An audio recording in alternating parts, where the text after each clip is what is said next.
Good evening and welcome to Mock the Week. I'm Dara O'Brien. Joining me this week are Andy Parsons, Katherine Ryan and Matt Forde, Josh Widdicombe, Hugh Dennis and James Acaster.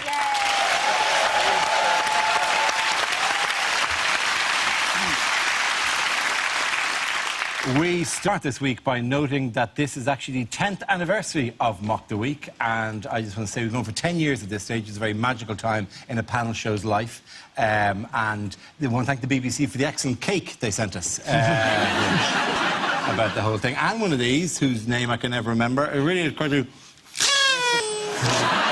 Literally, there was a defect. There's this is what came. This, and a note going, you saw what happened to Nevermind the Buzzcocks. It could happen to you.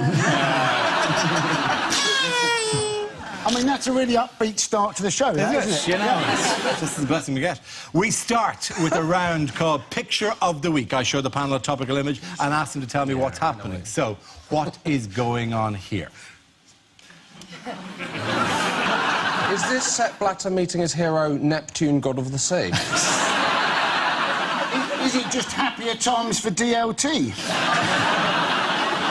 There's someone in the audience just shouted, "Can anyone help me launder $10 million?" Just saying, this little piggy went to prison. Sepp Blatter saying, "To avoid controversy, the 2020 World Cup is awarded to Islamic State." Two people auditioning for the Happy Days reboot. Or, still as cool as ever, it's Entourage, the movie. Have Channel 5 just unveiled their rivals to Anton Deck? And you know who exactly this is? Sepp Blatter. Yes. And what he'll look like when he crosses the Swiss border. The other bloke's name is Chuck Blazer. Yeah.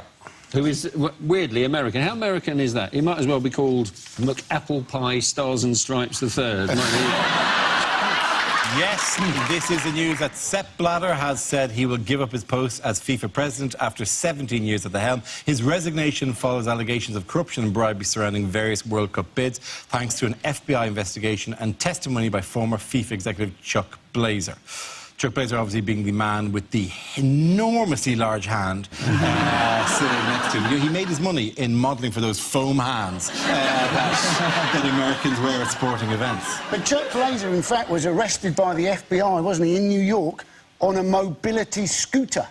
He was chased by the FBI. I would like to have seen that chase, you know. Quick, quick! He appears not to be stopping. We may have to break into a jog. Chuck Blazer is an amazing bloke, isn't he? He's got a parrot. He's got a parrot on his shoulder. Yes. And the brilliant thing about the parrot is that he was married and the parrot went with his wife after the divorce. And then 6 months later, she gave him the parrot back. And he didn't know, but in the interim, she had taught the parrot to slag him off. You can do that with real-life kids. See, this is an outrage. It's an absolute outrage. I think we forget sometimes who the real victims are. And it's people like me who see the word FIFA. I know that word means football. There's a secret history that you guys know all about. I have no idea what's going on. I thought they got arrested because all their migrant workers were dying all over the place. That's apparently not the problem. No, that's fine. No one has raised... No, that's fine. We went for the 2018 bid, didn't we? Yeah. And we've got loads of dodgy bankers, but who did we put up for the 2018 bid? David Beckham and Prince William. If our bid had been hosted by Nick Leeson, leading a delegate of Barclays and RBS, we'd have got the 2018 and 2022 World Cup. Yeah. You can't give it to Qatar, this place in the middle of the desert that has no prior connection with football, and not expect people to get suspicious. But like giving Ali Jones a Mobo.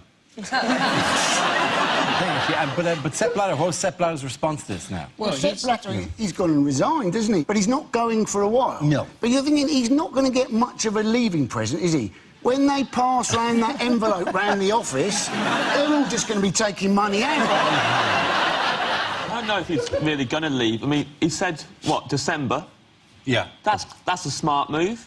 you get to December and you're mentally, but everyone's full of Christmas spirit. And you get to pull the old, you want to fire an old man at Christmas, would you? So, for a year. Do you know, it's very difficult stepping down, though, isn't it? It's very difficult. And do you know what would have helped him step down a lot quicker? A sip ladder. Yeah. You knew it was coming. They had to, didn't they? I'm impressed you waited that long, to be honest. I really am.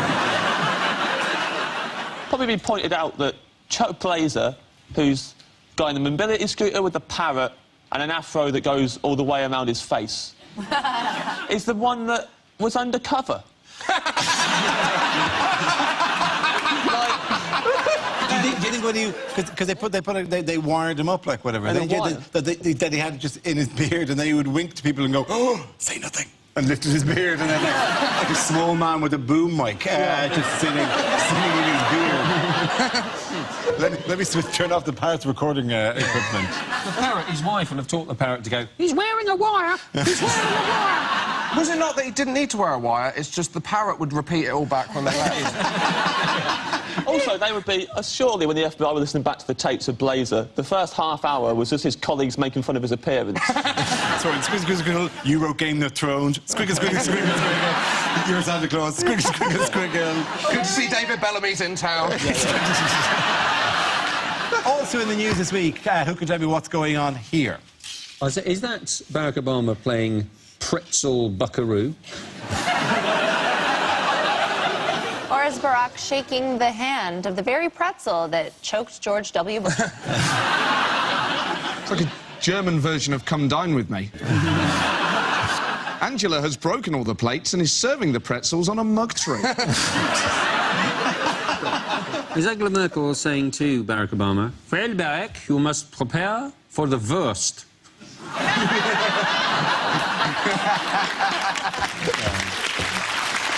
Thank you very much. Lovely. Welcome to 1970s comedy. They also, the FBI x-rayed his sausages and his pretzel before he was allowed to eat them. Presumably, obviously, because a wayward pretzel led to the demise, you know, almost of George Bush, and a wayward sausage almost led to the demise of Bill Clinton. Almost then. Everyone looks happy, apart from Angela Merkel's husband, who looks like he's attempting to move the pretzels with his mind. Because he liked the fact the guy didn't just have a brush on his hat, but he jazzed it up with 4 badges as well. It's quite good. That's amazing. When you wear a hat like that, you don't expect there to be 5 other people at the table wearing that hat. Turn up and go, you got to be joking. I made this myself out of stuff I found in the garden. You can't possibly... Oh. The danger of drinking at 11 in the morning at the G7 is that by the time you get to the final communique, it reads, I love you. This is the best G7 I've ever been to. Dear Putin, miss you. Do you reckon they had to do that thing because, like, the others hadn't turned up? Obama had to text David Cameron and said, I'd get on it on the train, mate. Because we are going to be hammered by the time you get here. I'd get a couple of those small gin and tonics if I was you, because Angela is almost sideways already. Hang on, is this the G7 where 5 of the others have yet to arrive? Yeah, but Obama's just kind of sitting with Mr. and Mrs. Merkel going, where are you? We said 11 o'clock. By the man with the squirrel hat. What are you? I'm on my own? What are you doing? Don't leave me here on my own? He's having a nice time. No breakfast is ever made better by Stephen Harper or David Cameron showing up to it. It's not like he's waiting to start the party when Cameron gets there. Boy, aye. From the other side, they all turn and Cameron's like, what is... Here it comes! Strutting down, knocking pretzels out of people's hands. She's fucking hat. I bet Cameron's got 7 nickname T-shirts in the back of his bag. Misdemeanor. Captain Austerity's here. The Merchster, put it on, put it on, put it on. You put it on, you put it on the Merchster. He's like that, he does bring the party. So who was noticeably absent from the G7? Vladimir Putin. Yeah, and he would bring the party. He would. It's right. Check emails again. Maybe in junk folder there is invitation. That's the saddest picture I've ever seen. I think out of shot he's looking at one of those brush hats that he bought for the event. That's why they had beers. That's why they had beers early, so they could go, oh, mate, you missed the best one ever. He was wasted by 3 o'clock. I got off with Merkel. I like to think that, because Putin's not going to take it very well, but I like to think that he had his own G1 summit. He said only an insane man in a dream would think that Russia would attack NATO. And you wondered, actually, whether he had, in fact, had that dream himself. And he was giving the rest of the world a bit of a heads-up on his current mental state. Yeah, because he's insane. That'd be like, you can't say that about yourself. That'd be like saying, only a total legend had come back from the bar with 8 Jaeger bombs. Oh, David Cameron, you've done it again. Wait, there's only 6 here. It's a long walk. Boom! At the end of that round, the points go to Josh, you and James. Now we play a round called I Can't Believe It's Not Blatter. This game involves Matt and James, so if you could make your way to the performance area, please. This round is a stand-up challenge. I launch the wheel of news, and whoever chooses to stop one of our performers must step forward and talk about that subject. OK, here we go. The first subject is interviews. Who wants to come in that? OK. Matt. Go for that. It's fascinating watching different politicians and how they deal with interviews. Ed Miliband, when he gets asked a question he doesn't like, will just have this amazing technique where he'll just ask himself a new question and answer that instead. And it really works. He got asked before the election by Nick Robinson. Mr Miliband, you've said you've set a new mansion tax. If you become Prime Minister, but you won't yet tell us at what rate you would set it. And Miliband just went, look, Nick, if you're asking me, have I got a plan for the housing market, then the answer's yes. It's amazing. Farage is one of the best ones at it, because no matter what you ask him, he'll get a political answer in somewhere. You could say, Nigel, what you had for breakfast, mate? And he'd go, tea, toast and the Telegraph, great British breakfast. He always manages to get his messages across. Boris Johnson is fascinating because he just loves avoiding questions, and he uses a twin-track approach of flattery and Latin. And this genuinely works. If he was here now, you could say, Boris, come on, just admit it. You want to be Prime Minister.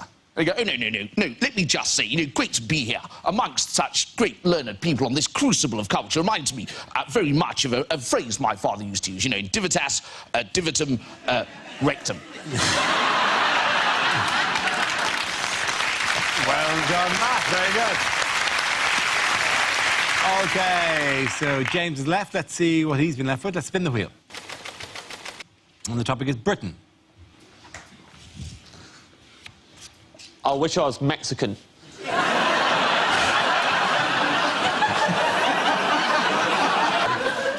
Love everything about... I love Mexican food. My favourite place to eat is a Mexican restaurant called Oaxaca. All you need to know about Oaxaca, everyone steals their spoons. So much so that every January, Oaxaca have a spoon amnesty on. You bring back one of the stolen spoons, and then they reward you with 3 tacos. Genius. Not only do they get their spoons back, they also get to watch while the thieves eat tacos, which I imagine have been interfered with beyond belief.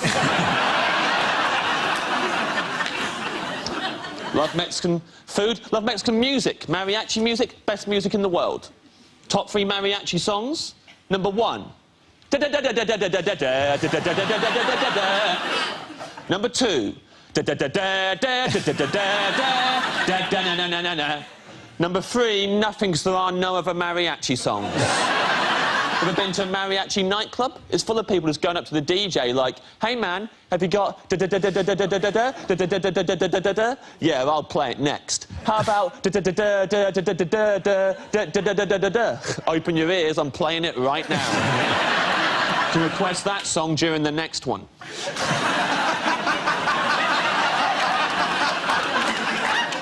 Growing up in school, I was the only kid in my whole school who liked mariachi music. It was a nightmare. I couldn't walk down the corridor without some knob knocking my sombrero off my head. Stepping on the back of my poncho on the way in a maths class. Once, a kid wrote chimichanga bumboy across my forehead while I was having my post-lunch siesta. He also drew a moustache on my face, but to be fair, that played into my hands. Bravo, very good. It's close, but for sticking to the topic, James Acaster gets the points. Well done to both of you. Come on back.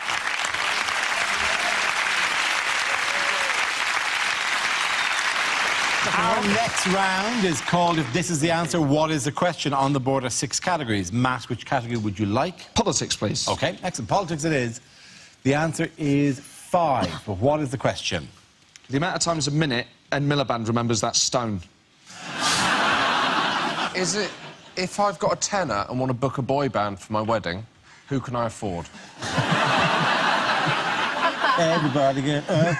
Is it what does Nigel Farage regard as an acceptable level of immigration? Is it how many snazzy ties did I try on before the show? No. Well, What is the maximum number of euros you can get out of a Greek cash point at the moment? Is it, if I'm watching a documentary on Adolf Hitler's favourite shark, which channel am I watching?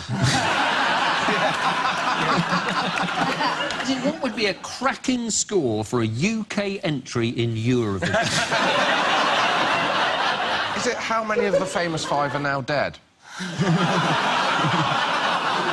surely not. I didn't want to break it to you like this. Julian is just sitting quietly in a rocking chair, remembering the adventures and going... Laughing because he killed them all. Is it, how many basic bitches does it take to escort Kate Moss off an EasyJet flight? Is that a thing? Is that like a... I'm a pretty basic bitch. I think you're an ornate bitch, right? I think... Yeah, So you think I'm a ratchet-ass hoe? Well... I didn't want to make it too obvious, so I've got a little soft spot for you. Is it how many presenters from the 1970s are relaxed when the phone rings now?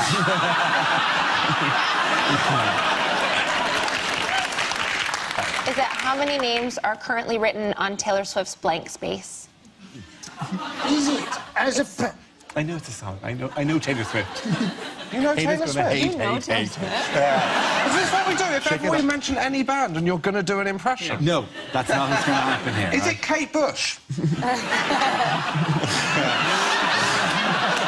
One quick impression. The Village People. NWA. I think it is how many candidates are there in the Labour leadership? Absolutely right. Thank you very, very much, Hugh. Yes. Correct. Yes. The question I was looking for is how many candidates have put themselves forward for the leadership of the Labour Party? Liz Kendall, Andy Burnham, Yvette Cooper, Mary Creagh and Jeremy Corbyn have all announced their candidacies. Kendall, Burnham and Cooper have already won the support of enough MPs to secure their place in the ballot. The other two have yet to. If you'd like to be reminded of their faces, why don't we have a look at them now? There's this person, and then there's this guy, and what's her face? And then your one, and that guy. So that's your lineup right there. The man from Del Monte. It's the Labour leadership election, and you hope for the sake of Labour that they actually do win this election. I mean, it'd be very embarrassing for them if they don't manage to win this one, won't it? You know, Could go either way. five of them standing, and then just at the last moment, the Conservatives pick them to it. So, fingers crossed. Do you not think, though, as we're discussing the Labour leadership, this is the point in the programme to say, viewers in Scotland have your own programmes? The favourite is Andy Burnham. Possibly, yeah. He lost the last time to Ed Miliband. Yes. This is a man who is less popular than Ed Miliband. They might as well just disband the party now. I enjoyed watching Miliband, though. He was... A lot of people said he didn't have a personality. He had all sorts of physical tics. I loved that thing that he'd do where, after each sentence, he would look as if though he'd heard someone's phone go off in the audience. He'd go, look, there's a cost of living crisis in this country.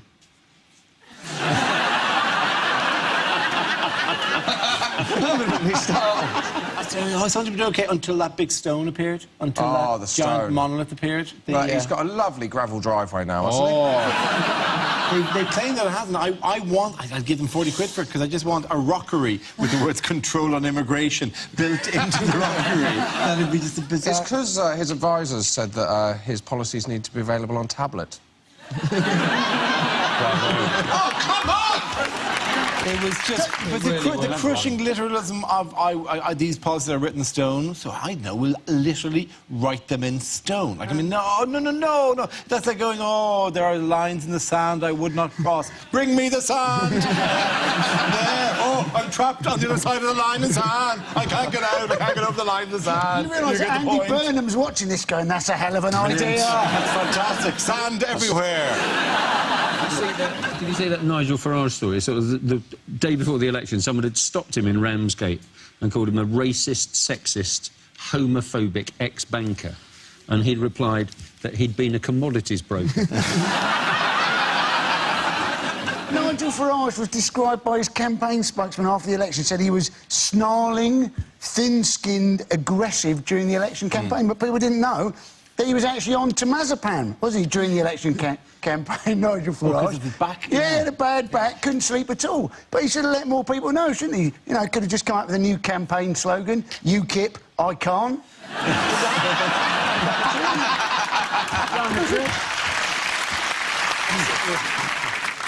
Douglas Carswell, who's their only MP left now, said, I think Nigel needs 2 weeks off, because he didn't dare say, I think he needs to resign, but... Because they're worried, actually, that he's becoming too right-wing. But what is 2 weeks on holiday going to achieve? He's not going to come back through customs with a sombrero on going, you know what? Some of them are all right.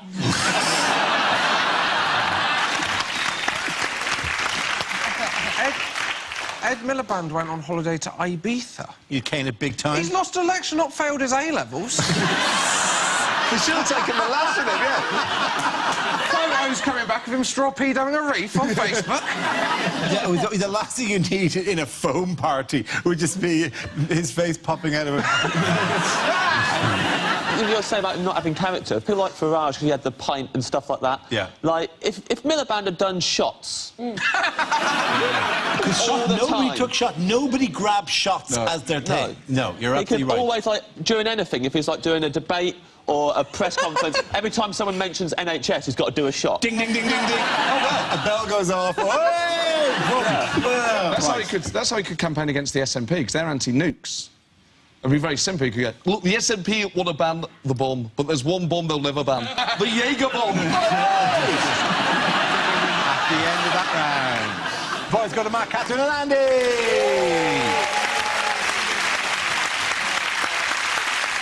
Now we come to scenes we'd like to see. So if everyone can make their way over to the performance area, I'll read out this week's topics and then we'll see what our panelists can come up with. OK, here we go. The first subject is commercials that never made it to air. Fungal foot problem. Have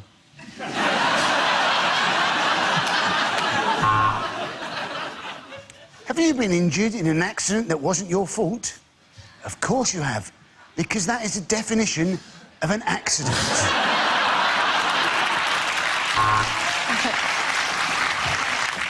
FIFA summer sofa sale. Total office clear out. Bribe now, pay later. Andrex, because who wouldn't want to wipe their ass with a puppy?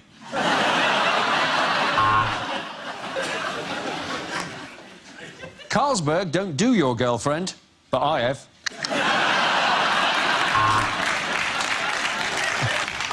What's that? Yeah, mate, I got some bad news about your dad.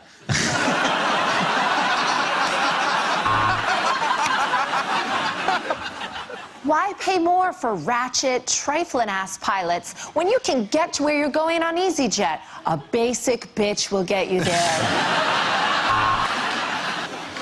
We call it a Happy Meal. The cow we killed wasn't too chuffed, though.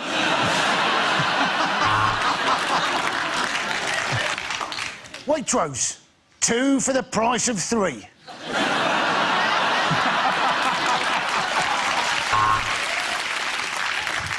We had debts all over the place, but Wonga took all those debts and put them in one simple loan. They also took our house.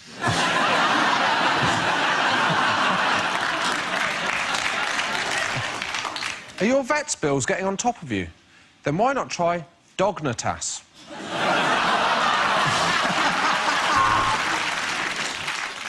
Want to save money on biscuits? Easy. Give blood.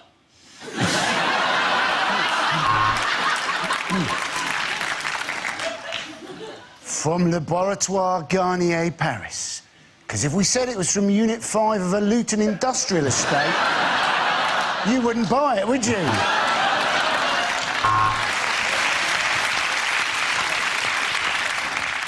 Struggling to sleep? Why not try 10 cans of Stella?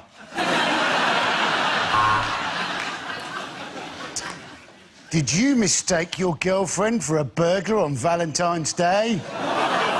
Then you need to go to Specsavers.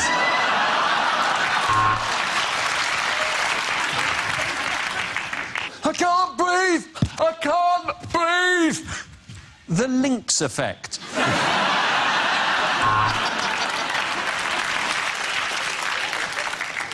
That one's accent is a bit more racist than that one's accent.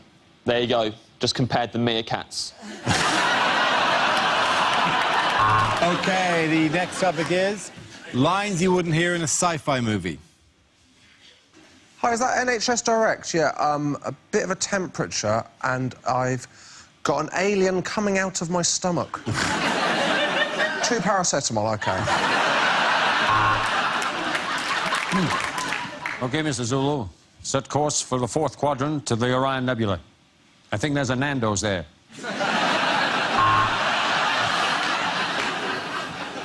We're sorry to announce that there is a replacement beam down service this weekend between the ship and the planet Splooge.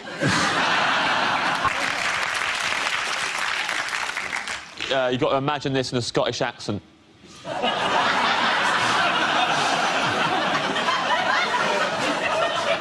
This is our Independence Day! There you go. They abducted us and took us to their spacecraft, and then they explored our bodies with strange probes. I'll be honest, it was the best stag night I'd ever been on. This man can now reach the full potential of his brain. Joey, wake up. You can tie your shoes. Reem.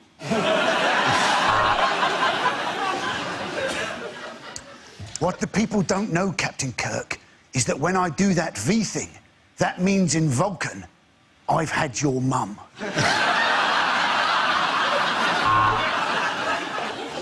I think this time tunnel is broken. We have gone 1,000 years into the future and Bruce Forsyth is still working.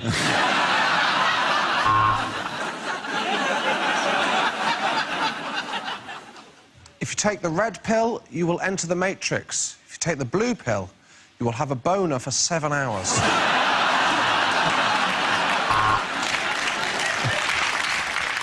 This is it. The machines are taking over. Hashtag apocalypse.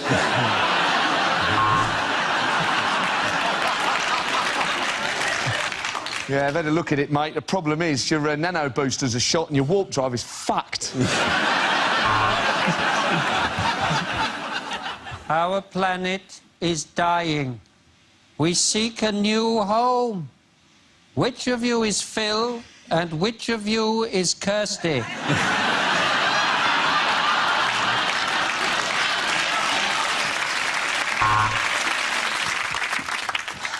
The dinosaurs are killing everyone. Why do we keep reopening this park? Who keeps giving us public liability insurance?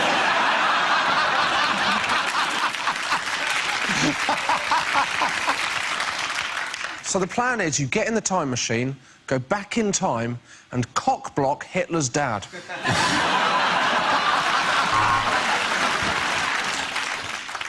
Phone home.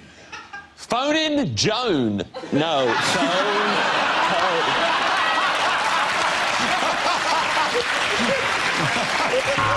OK, at the end of that, the points go to Matt, Katherine and Andy.